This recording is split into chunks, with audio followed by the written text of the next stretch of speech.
Ensonga y'ettaka lya Ssaabasajja erya Social Center mu Kisenyi Mengo efuuse nnamulanda eri abatuuze b'omu kitundu oluvannyuma lw'abantu abeetoolodde ekifo kino okubamenyera obuyumba bwabwe nga n'obusinga obungi bubadde bwambaawo.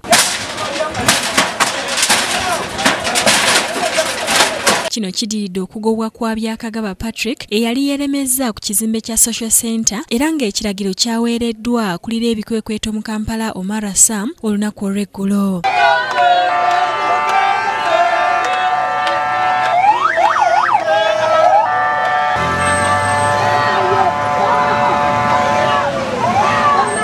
Abatuuze abaswa mu bibiri embeera ne bakoseza bya nsuso kubanga ebaguddeko bugyo oluvannyuma lw'abavubuka abajjidde mu Gia okumenya obuyumba bwabwe ne batwala amabaati. Tulina okubeera wadde tetumanyi wakugenda kuba bajja baagala tukuba babbye ebintu byaffe byonna. Obuyumba obubadde bwetooloddwa ekifo kino n'abantu obooli awo abalala.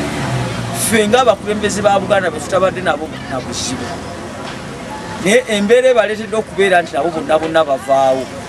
Kiragiro jjo ekyaweereddwa abakulu okuva mu gavumenti ettaka lya Kabaka kyonna balyetaaga nga kkalu. Wabaddewo akacyankalana abavubuka bwe beetemyemu nga baagala okumenya woofiisi ya ssentebe yadde ng'oluvannyuma bagirese era nga yeesigaddewo mu kibangirizi ekiriraanye Social Center.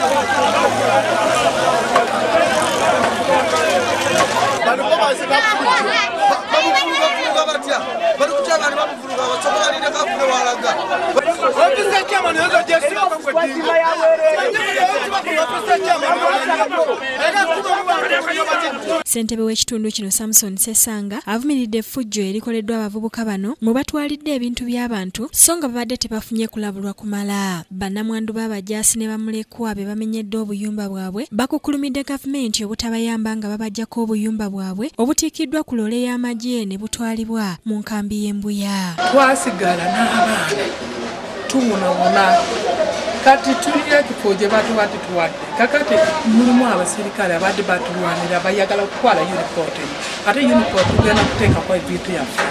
Naye kati bano bagenze Embuya gye bagenda okubeera babagambye tewali buyumba ne babagamba tubadde tulina buyunipooti mwetukola kyo mwetubeerera. Oluvannyuma abakungu b'emmenga batwala eggombola y'omukulu w'ekibuga batuuzizza olukiiko mu kizimbe kino ne bateesa ku ngeri gye bagenda okulabirirangamu ekifo kino. Mathias Sebwato yakusakidde eggulire lino ku Abagobeddwamu TV.